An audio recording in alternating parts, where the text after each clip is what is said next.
शंखचूर्ण की कथा। ब्रह्मा जी के मन से पैदा हुए थे मरीच, और मरीच जी के पुत्र का नाम था कश्यप। मरीच जी के पुत्र का नाम था कश्यप, और कश्यप जी की एक पुत्र पैदा हुआ था जिसका नाम था विप्रचित, और विप्रचित के एक पुत्र पैदा हुआ था दंभ,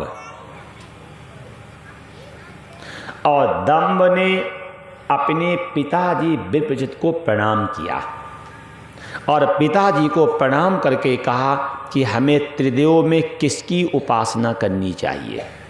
देखो तो पहले बच्चे अपने माता पिता से परामर्श करते थे। ध्यान रखना, माता पिता कभी भी अपने बच्चों को गलत मार्ग बता नहीं सकते। अच्छा आप बताओ, आप कभी ये चाहते हैं कि मेरी संतान झूठ बोले? चाहते हैं आप कभी ये चाहते हैं कि मेरी संतान बेविचारी बने? आप कभी ये चाहते हैं कि हमारी संतान जेल जाए? आप कभी ये चाहते हो कि हमारी संतान गलियों में आवारों की तरह घूमे? आप नहीं चाहते हो, और फिर भी संतानें क्यों बनती हैं? कोई माँ बाप ये नहीं चाहते हैं कि हमारी संतान आवारा बने, बेईमान बने, निकम्मा बने, बेविचारी बने, दुराचारी बने, असत्य बोले। कोई माँ बाप ये नहीं चाहते हैं, और फिर भी हमारी संतान अनाचार, दुराचार, बेविचार, भ्रष्टाचार क्यों करती है? कभी इस मूल पे ध्यान देना। इसका मेन कारण है टीवी। आपको मालूम होगा कि महात्मा गांधी ने एक बार सत्यवादी हरिश्चंद्र का नाटक देखा था। वो सत्य का पुजारी बन गया, राष्ट्रपिता कहलाया।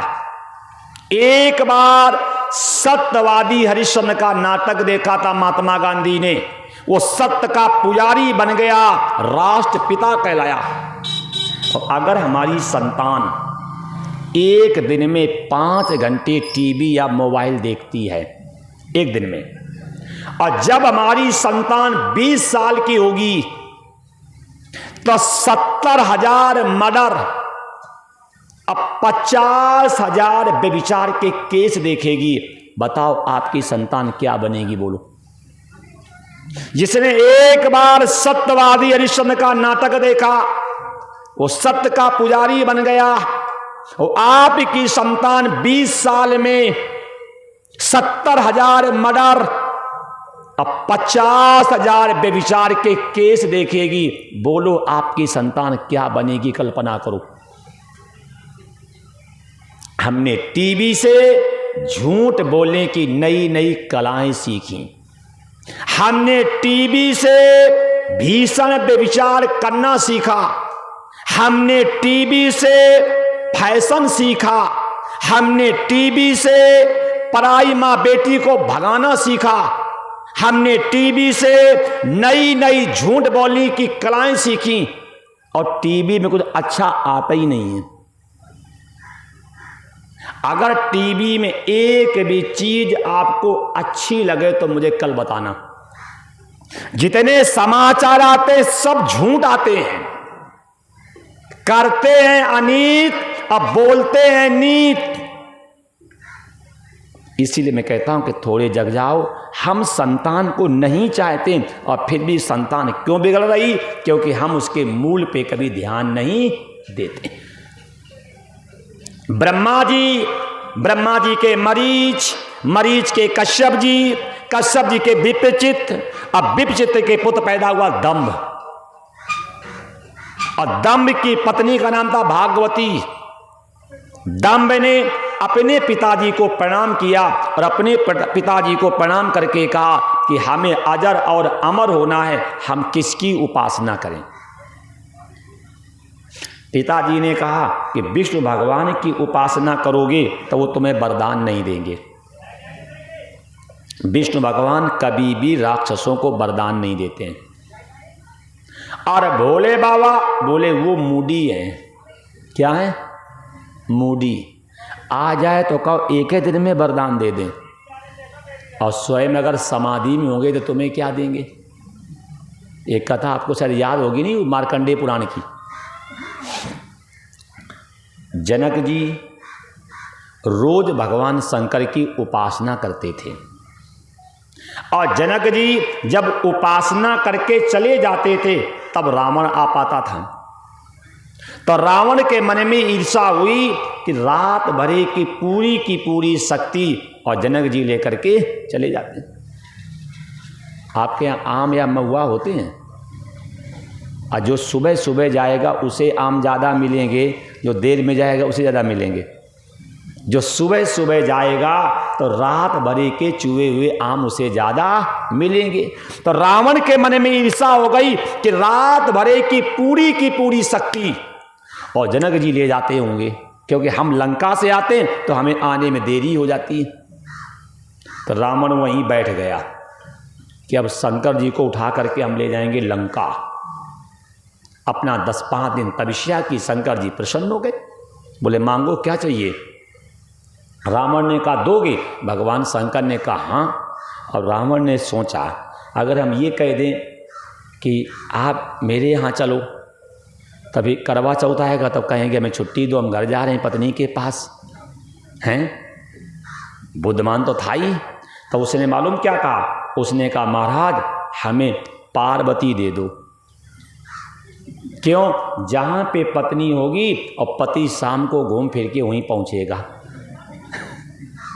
अगर पत्नी मेरे पास रहेगी तो कभी नहीं कहेंगे करवा चौथ छुट्टी दे दो मुझे। तो रावण ने कहा मैं पत्नी दे दो। शंकर जी ने कहा ले जाओ ले जाओ। और जैसे रावण पार्वती के पास बढ़ा तो पार्वती रो करके भगवान शंकर से बोली हाय राम, तुम जैसा आदमी किसी को भी ना मिले। हाय राम, आप जैसा आदमी किसी को भी ना मिले। जिंदगी में एक धोती नहीं लाए, एक ब्लाउज नहीं लाए, कभी क्रीम पाउडर नहीं लाए, कहीं घुमाने नहीं ले गए, एक कमरा नहीं बनवाया, फिर भी जिंदगी में पार कर रही हूं। कोई दूसरी औरत होती जिंदगी पार नहीं करती, छोड़ देती तुम्हें। फिर भी हम भूखे प्यासे रह करके जीवन पार कर रही हूं, और फिर भी कहा ले जाओ। भोले बाबा ने कहा दान में जो दान करे और तीनों लोग जीत ले। तुम्हारे बाप ने कन्यादान हमें दिया और हमारी मर्जी हम किसी को दे।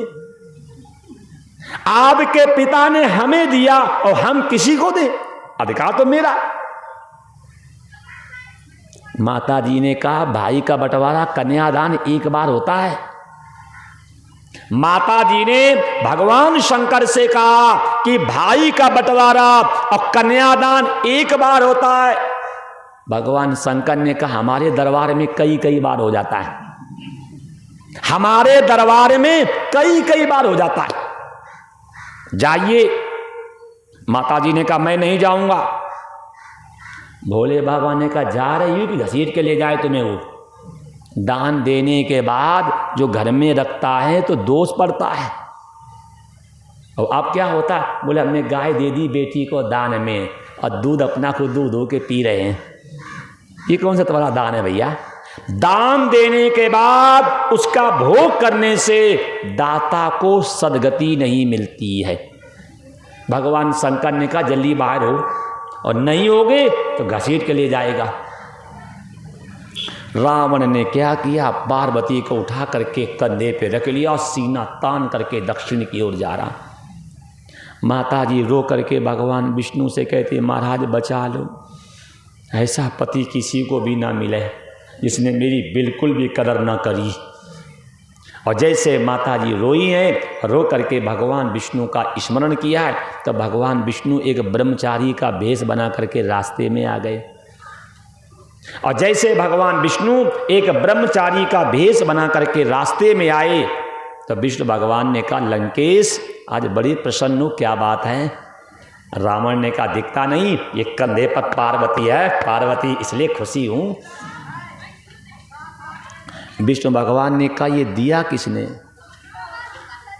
विष्णु भगवान ने कहा ये तुम्हें दी किसने? रावण ने कहा ये भगवान शंकर ने दी है। विष्णु भगवान ने कहा वो भांग खा करके बैठे होंगे, उन्हें अपने होश ना, वो खा लेते हैं भांग और नंग धड़ंगे बैठे हैं, उन्हें अपने होश ना, ये पार्वती है ही नहीं। तो रावण ने कहा फिर ये क्या है? बोले नकली। क्या नकली? बोले हाँ। तो रावण ने कहा असली और नकली की पहचान क्या है? भगवान विष्णु कह रहे हैं जो असली पार्वती है उसके शरीर से खुशबू आती है, और जो नकली पार्वती होगी उनके शरीर से बदबू आती है। तो रावण ने सोचा सूंघ करके देखें असली है कि नकली। मान लो आपके हाथ में फूल हो और कोई ये कह दे कि असली फूल में सुगंध आती है और नकली फूल में दुर्गंध आती, तो क्या करोगे? सूंघ नहीं सूंघोगे? तो रावण ने सोचा सूंघ करके देखें असली है कि नकली। और जैसे रावण ने गर्दन घुमाई सूंघने के लिए, और उसी समय माता जी ने अपान वायु छोड़ दी, और जैसे माता जी ने अपान वायु छोड़, बदबू आती है, तो वहीं पे रख दिया। वहीं पे बनी द्वैपायनी देवी। क्या बनी? वहीं पे बनी द्वैपायनी देवी। तो भोले बाबा ऐसे हैं, चाहे इन्हें मांगो और चाहे इनकी मांगो इन्हें मांगो तो भी तैयार हैं, और इनकी माने पत्नी मांगो तब भी तैयार हैं। तब इनका नाम है अवगाढ़ है। आस तोष तुम अवगाढ़ दानी। इसीलिए मैंने आपसे पहले दिन भी कहा था कि पेट भरना हो तो भगवान विष्णु की भक्ति करना, और पेटी भरनी हो तो भोलेनाथ की भक्ति करना। विष्णु भगवान के जितने भक्त हैं सब कमजोर हैं। सुदामा, रैदास, रसखान, जटायु, केवट सब गड़बड़ हैं। और देखो भोले बाबा के रावण, बाणासुर, अंधकासुर, भस्मासुर, तारकाक्ष, कमलाक्ष है। पेट भरना हो तो भगवान विष्णु की भक्ति करना, अब पेटी भरनी हो तो भोलेनाथ की भक्ति करना। तभी मैंने कहा था गुरु प्रसाद से कि भोले बाबा इंडियन है और बाकी सब विदेशी हैं।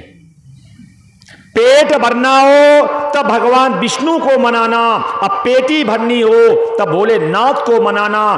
पाप जलाने हो तो भगवान विष्णु को मनाना, अब पाप और पुण्य दोनों जलाने हो तो हमें भगवान शंकर को मनाना चाहिए। तो विप्रचित ने अपने पुत्र दंभ से कहा कि विष्णु भगवान तुम्हें वरदान देंगे नहीं। अब भोले बाबा हैं, बोले वो मूडी हैं, आ जाए तो कहो एक ही दिन में वरदान दे दे। अगर वो स्वयं समाधि में हो तो स्वयं समाधि में है तो तुम्हें क्या देंगे वरदान? मान लो कोई व्यक्ति सो रहा हो तो तुम्हें सुनेगा जी, अगर वो सो रहा है तो मांगते रहो तो क्या सुनेगा वो? तो फिर बोले आप जाइए और जा करके ब्रह्मा जी का तप करो। पिताजी को प्रणाम करके दंभ पहुंचा जंगल में, और जंगल में जाकर के कई हजार वर्षों तक तपस्या की। और जब कई हजार वर्षों तक तपस्या की है, ब्रह्मा जी प्रसन्न हो गए, और प्रसन्न होकर के ब्रह्मा जी ने कहा वरदान मांगो। और जब ब्रह्मा जी ने कहा वरदान मांगो तो इसने कहा हमें अजर अमर कर दो। ब्रह्मा जी ने कहा जब अजर अमर हम नहीं तो आपको कैसे कर दें? ध्यान रखना, शंकर जी, ब्रह्मा जी, विष्णु भगवान ये अमर नहीं है, इनकी एक सीमा है, और जब इनकी सीमा पूर्ण हो जाएगी तो इन्हें भी अपना शरीर छोड़ना पड़ेगा। नाली के कीड़े से लेकर के और ब्रह्मा तक सभी के शरीर पंच भौतिक हैं। नाली के कीड़े से लेकर के और ब्रह्मा तक सभी के शरीर पंच भौतिक हैं। ध्यान रखना, इस बात को गंभीरता से। क्यों? ब्रह्मा और विष्णु की भी एक उम्र है। बस ये है कि निचले मोबाइल होते हैं, एक सस्ता वाला का महंगा वाला, है कि नहीं। बटन वाला 500 रुपया का भी है और टच वाले हमने 1-1 लाख के भी देखे हैं, है कि नहीं। तो हम लोग सस्ते वाले हैं, है कि नहीं, और इंद्र थोड़े मध्यम वाले होंगे, और ब्रह्मा और विष्णु का जो मोबाइल जो है वो थोड़ा महंगा वाला होगा, है कि नहीं, टिकाऊ होगा। हम लोग टिकाऊ कम है। टावर तो एक ही है नहीं, टावर तो एक ही है, चाहे 500 रुपया वाला मोबाइल हो और चाहे 5000 का हो और चाहे 1 लाख का हो, टावर तो एक ही है। तो परमात्मा तो एक ही है। अब ये देखना है कि किसको कैसा मोबाइल मिला है। तो हम लोगों के मोबाइल शरीर माने सस्ते हैं और इंद्र का थोड़ा मोबाइल महंगा है, और ब्रह्मा और विष्णु जो है थोड़े इनके और महंगे हैं। लेकिन ध्यान रखना, अवध सबकी है।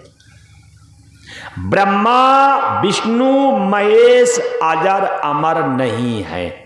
ब्रह्मा जी ने कहा जब हम नहीं अजर अमर तो तुम्हें कैसे करते अजर और अमर। जब हम नहीं अजर अमर तो आपको कैसे कर दे अजर अमर। तो ये फिर शिक्षा ले लो, जिस व्यक्ति के पास जो याचना लेकर के जा रहे हैं, आप ये देखना उसे उस वस्तु का अभाव तो नहीं। अब डॉक्टर साहब के पास दवा लेने गए, डॉक्टर साहब हमें दवा दे दो, बोले क्यों, हमारी खांसी ठीक हो जाए। और जब वो दवा बना रहे तो वही खांस रहे हैं बताओ, दवा दे रहे तो वही खांस रहे हैं। तो बताओ डॉक्टर साहब सही होंगे क्या? फिर ज्ञान जोगी वैद्य रोगी। अब वैद्य जी स्वयं रोगी हैं, जो अपना रोग नहीं ठीक कर पाया, अब बताओ आपका रोग ठीक करेगा क्या? इसे ध्यान रखना, जिस व्यक्ति के पास जो याचना लेकर के जा रहे हैं, आप ये देखना उसे उस वस्तु का अभाव तो नहीं है।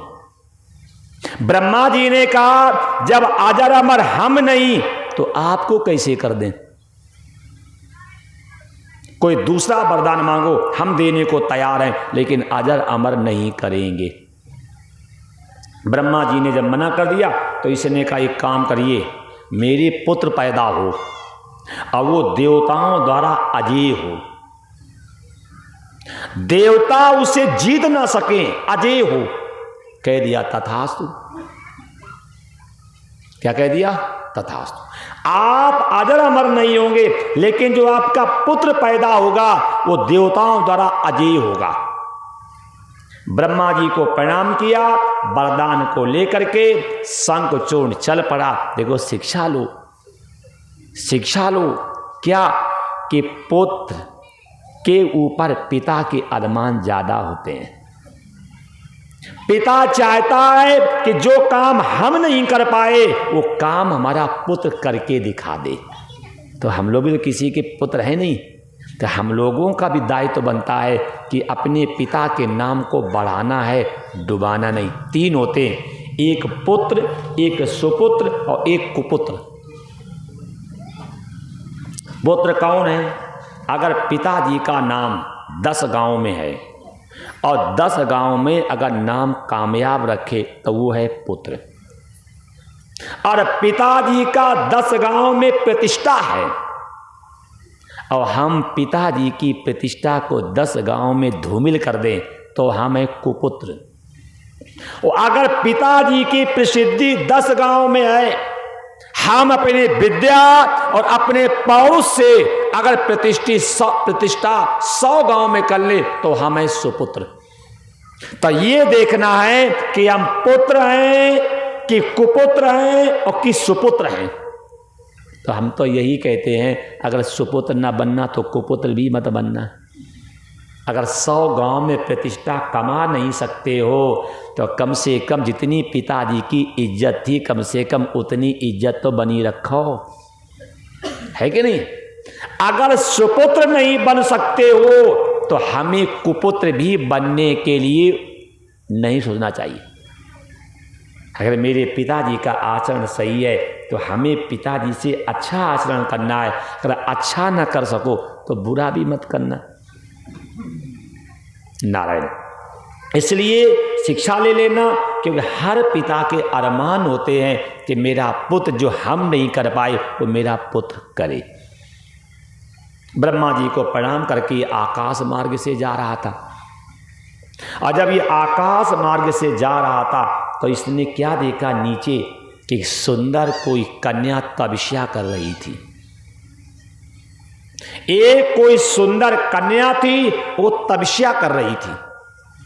और जिस समय इसने देखा तो ये उतर करके नीचे आ गया। उतर करके नीचे आया और पास में जा करके बैठ गया। कन्या को आहट मिली तो कन्या ने नेत्र खोले। नेत्र खोले तो क्या देखा कि सामने एक ब्रह्मचारी बैठा है। कन्या ने उड़ करके हाथ जोड़ करके अति सत्कार किया और अति सत्कार करने के बाद पूछा, आपका नाम क्या है? इसने बताया कि मेरा नाम है शंखचूर्ण। नहीं, इसने बताया कि मेरा नाम है शंखचूर्ण। आपके पिता का क्या नाम है? बोले विप्रचित। आपकी माँ का क्या नाम है? बोले मालती। इसके बाद इन्होंने पूछा, आपका क्या नाम है? मेरा नाम है तुलसी। आपके पिता का क्या नाम है? बोले धर्मध्वज। आप यहाँ क्यों बैठी हो? बोले मैं यहाँ पे तप कर रही हूँ। तप किस लिए कर रही हो? बोले इंद्रियों को शुद्ध करने के लिए। जब ये बात कही कि मैं तप कर रही हूं और अपनी इंद्रियों को शुद्ध करने के लिए, खैर तो इसने बताया कि हम भी तपस्या करके आए हैं। हम भी तपस्या कर करके वरदान ले करके आकाश मार्ग से अपने पिता के पास जा रहा हूं। आपकी सुंदरता देख करके और आपकी साधना को देख करके मेरे मन में उत्सुकता हुई, इसलिए मैं उतर करके ऊपर से नीचे आया। कन्या ने कहा ठीक है अब जाओ। तो इन्होंने क्या कहा कि मेरी इच्छा यह है कि आप हमसे विवाह कर लो। देखो कन्या ने कितनी सुंदर बात कही है। ब्राह्मण के यहाँ सूतक हो, जानते सूतक नहीं, जन्म और मृत्यु का। अगर ब्राह्मण के यहाँ सूतक हो तो 10 रात्रि में शुद्धि। क्षत्रिय के यहाँ सूतक हो 12 रात्रि में शुद्धि। और वैश्य के यहाँ सूतक हो बोले 15 रात्रि में शुद्धि। अगर शूद्र के यहाँ सूतक हो तो 1 मास में शुद्धि। लेकिन जो पुरुष स्त्री के अधीन हो जाता है, चिता में जलने के बाद उसकी शुद्धि होती। ये कथा शिव पुराण में है और यही बात देवी भागवत में भी लिखी है और यही बात शुक्र नीति में भी लिखी है। अगर ब्राह्मण के यहाँ सूतक है तो 10 रात्रि में शुद्धि, क्षत्रिय के यहाँ सूतक है तो 12 रात्रि में शुद्धि, वैश्य के यहाँ सूतक है तो 15 रात्रि में शुद्धि, अशूद्र के यहाँ सूतक है तो 1 मास में शुद्धि। जो पुरुष स्त्री के अधीन हो जाता है उसकी चिता में जलने के बाद शुद्धि होती। शिव पुराण में तो यहां तक कह दिया तुलसी ने कि जो पुरुष स्त्री के अधीन होता है, अगर वो कोई पूजा करता है, पाठ करता है, जाप करता है, तीर्थ जाता है, दान देता, सब निरर्थक हो जाता है। अगर हम स्त्री के गुलाम हैं, अगर हम कोई पूजा करेंगे, पाठ करेंगे, जाप करेंगे, तीर्थ जाएंगे, साधना करेंगे, सब निरर्थक। ये शिव पुराण को आप खोल के देख सकते हैं। अच्छा बताओ उनकी शुद्धि कब होगी? वो गाना याद है? तेरी अदाओं पे हम मरते हैं, लब तुझे लब हम। अब बताओ इनकी शुद्धि कब होगी? जिसे आप बहुत सम्मान देते हैं, आप पूछिए इन आवारा गर्दी करने वाले लोगों की शुद्धि कब होगी? कभी विचार किया आपने? जब देवी भागवत कह रही है और शिव पुराण कह रहा है कि अगर ब्राह्मण के यहां सूतक हो तो 10 रात्रि में शुद्धि, क्षत्रिय के यहां सूतक हो तो 12 रात्रि में शुद्धि, वैश्य के यहां सूतक हो तो 15 रात्रि में शुद्धि, अशूद्र के यहां सूतक हो तो 1 मास में शुद्धि। जो पुरुष स्त्री के अधीन हो जाता है, चिता में जलने के बाद उसकी शुद्धि होती। तो ध्यान रखना, माताएं सम्माननीय हैं, माताएं वंदनीय हैं, माताएं दर्शनीय हैं और माताएं पूजनीय हैं। लेकिन कभी भी स्त्री के गुलाम मत हो जाना। अब तो सब गुलाम है, नाम है उनका है हंस और बैंड। हम तुम्हें पीटें और तुम हंस के घर से निकलो, उसका नाम हंस और बैंड। नहीं, बैंड को जब पीटते तो आवाज आती है, तो पत्नी कहती हम पीटे रोना मत, हंसना हंस और बैंड, हम ठोके तुम हंसो। ध्यान रखना, माताएं सम्माननीय हैं, माताएं पूजनीय हैं, माताएं दर्शनीय हैं, माताएं वंदनीय हैं और माताएं पूजनीय हैं। लेकिन अगर आप स्त्री के अधीन हो गए तो चिता में जलने के बाद आपकी शुद्धि होगी। ये माताओं को भी सीखना चाहिए। कभी भी पंडितों के पास जाकर के टुटका मत करवाना कि पंडित जी उपाय बता दो जो पति मेरे बस में हो जाए। तो तुम क्या चढ़ोगी ट्रक पे? हैं? पति तुम्हारे बस में होगा तो तुम चढ़ोगी क्या ट्रक पे? क्या ये गलती मत करना है। एक कथा का आशय समझ लेना कि हम पत्नी हैं, हमें अपने पति को, अपने परिवार को, अपने बच्चों को पतन से बचाना है। इसलिए मेरा नाम पत्नी है, बल्कि अपने पति पे शासन करने के लिए हम पत्नी नहीं है। पति पत्यति रक्षति सा पत्नी। तुलसी ने कह दिया आप कैसे ब्रह्मचारी हैं? आप अपने को ब्रह्मचारी बता रहे हैं, आप अपने को ब्राह्मण बता रहे हैं और हमारी सुंदरता पे तुम आसक्त घूम रहे हो। शंखचूड़ ने कहा आप सुंदर हैं और आपकी सुंदरता के लिए मैं आपके अधीन हूं। देखो ये सुंदरता तपस्या की सुंदरता है। ये दोनों है कि ऊंची एड़ी की चप्पल पहन करके और मुंह पे बाल लटका करके आवारागर्दी करे बोले वो सुंदर है। ये सुंदर नहीं है। सुंदरता के तब की सुंदरता होती है अगर हम में तप है, त्याग है, ज्ञान है, भक्ति है, तपस्या, तुम सुंदर है। लेकिन चमड़ी की सुंदरता नहीं होती। लेकिन आज तो चमड़ी की सुंदरता देखी जाती, लाइट और हाइट। तभी घर में चल रही फाइट है कि नहीं? क्योंकि आज क्या देखेंगे, लाइट और हाइट। तभी बहन जी घर में करती फाइट। क्यों? सुंदरता किसकी होती है? ये शिव पुराण की कथा से लो। तप कर रही है, त्याग है, ज्ञान है, भक्ति है, समझ है, सूझ है, इसका नाम सुंदरता। अगर आपकी पत्नी में संस्कार है, त्याग है, तपस्या है, भक्ति है, समझ है, सूझ है, तो मानना वो सुंदर है। आप घर में जाओ, आंगन को देख करके, कमरे को देख करके, रसोई को देख करके अनुमान लगा सकते हैं कि पत्नी कितनी अच्छी है। अगर रसोई आपकी व्यवस्थित है, आंगन आपका व्यवस्थित है और कमरा आपका व्यवस्थित है तो आपकी पत्नी भी व्यवस्थित होगी। और रसोई में छीछा लेदर, कमरे में उठक पटक, आंगन में मक्खियाँ भिनभिना रही, लल्ला के नाक चू रही, तो ध्यान रखना ये सुलक्षणा नहीं, यही है कुलक्षणा। यही है कुलक्षणा। और कुलक्षणा कहीं से मिलने वाली नहीं। कहा गया है मकान बनाता है मिस्त्री और घर बनाती है स्त्री। माता यश गृहे नास्ति भार्या अप्रिवादिनी अरण्यम नयो गंतव्यम यथा अरण्यम तथा गृहम। आप तो देख सकते हैं, व्यक्ति को देख करके अनुमान लगा लेना ये साधक है कि नहीं।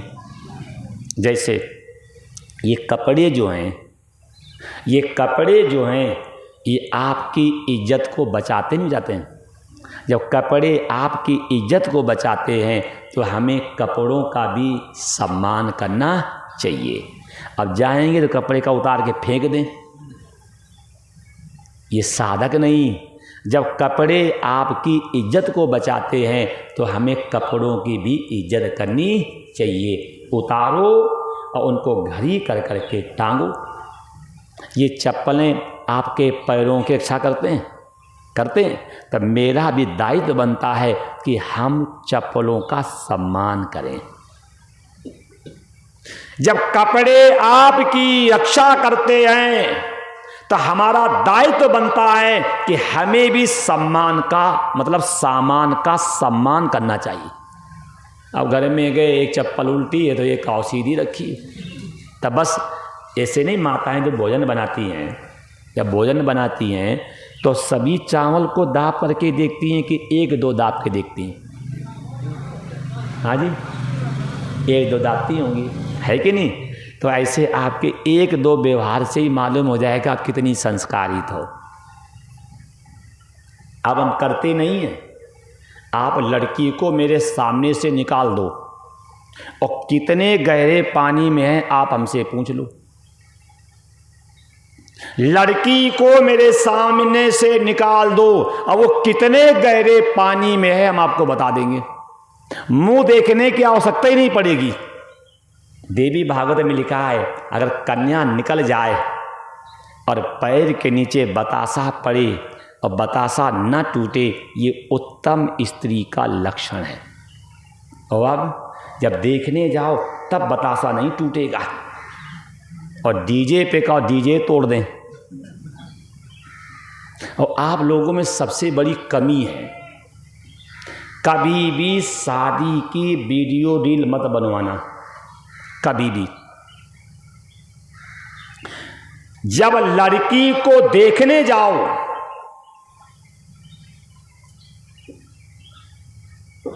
जब आप लड़की को देखने जाओ और उस समय की वीडियो रील बना करके रखो। और अगर कभी लड़की उल्टी चलेगी, आप जज के सामने दिखा देना कि हमने देखा था ऐसा और पैकिंग निकल गई ऐसी। क्योंकि जब आप लड़की देखने जाते हैं तो उसमें पूरे के पूरे देवी भागवत के 32 लक्षण घटते हैं। देवी भागवत में लिखा है, अगर स्त्री चल रही हो तो उसके पैरों की धमक ना आवे। और जब लड़की देखने जाते हो और जब ट्रे लेकर के आती है और जब चाय रखी होती है तो कितने होले होले चलती है। आपने देखा होगा, हमने नहीं देखा है।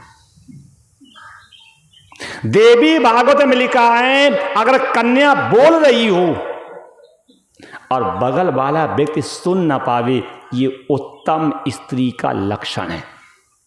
और जब देखने जाओगे तो आप पूछोगे, बेटी कितना पढ़ी हो? तो ऐसे सांस लेगी, बीए हैं, ऐसे सांस लेती है जैसे देवी भागवत के 32 लक्षण पूरे घट रहे हैं। बेटी गीता पढ़ लेती हो? फिर मुंडी हिलाएगी, हैं? अच्छा, गीता उनके बाप ने भी ना देखी हो। पूरे के लक्षण दिखेंगे पूरे। तो अब जब देखने जाओगे तब कहेगी बीए। और जब विवाह में आएगी तब कहेगी हाँ। और गौने में आएगी तब कहेगी हाँ। और रौने में हाँ। तब कहना, बहन जी जब देखने गए थे तो हमें ये दिखाया गया था। और घर में आप ऐसे बोल नहीं, हमने देखा था कुछ और पैकिंग निकली कुछ, आप मुकदमा कर दो। और सीधे कहें, जज साहब हमारे साथ धोखा हुआ है। जब शोरूम में देखने गए थे तो हमें दिखाया गया ये, और जब हमने शोरूम की पैकेट खोली तो घर में निकल पड़ी ये। हमारे साथ धोखा हुआ। मैं दावा करता हूं कि आप मुकदमा जीतोगे, क्योंकि दिखाया गया ये और निकल पड़ा ये। लेकिन हम लोग तो पी पी के जाते हैं। जब लड़की देखने जाओ तो उस समय की वीडियो रील बना करके रखो। अगर कभी घर में तेज स्वर से बोले, कहना, ये बहन जी जब देखने गए थे तब तुम हमें ऐसी दिखी थी। अगर तेज स्वर से बोलोगी, तोड़ फोड़ करोगी, धड़ाम फड़ाम करोगी, अपने घर जाओ। क्योंकि हमने जैसा देखा था हमें वैसी चाहिए। नहीं करोगे, क्यों? कब की बनाओगे? जब सब बाराती एक एक बोतल दारू पिए तब की बनाओगे। तो समझ में नहीं आता है कि पैरों की धमक लड़की की है कि लड़के वालों की है। धमाधम देखो सुनो रात में कल ऐसी बुद्धि मारी गई हम लोगों की कैसी बुद्धि मारी गई है कि इतने परिश्रम से पैसा कमाते हैं, इतने परिश्रम से पैसा कमाते हैं और ये फालतू में 20-30 हजार रुपया 2-2 घंटे के दे देते हो। कौन सी बुद्धिमानी है तुम्हारी? लगवा करके डीजे और बजवा करके बैंड और बुला करके नाचने वाली, ये हराम का रुपया है जो बर्बाद करते हैं आप लोग। क्या हराम का पैसा है मेरा? ये खून परिश्रम की कमाई होती तो खर्च करने में जोड़ पड़ता। ये गड़बड़ तरीके से कमाया है तभी तो नोट बर्बाद करने में काहे का कलक होता है। ये कथा से शिक्षा ले लेना। तुलसी कह रही आप कैसे ब्रह्मचारी हैं? आप तुम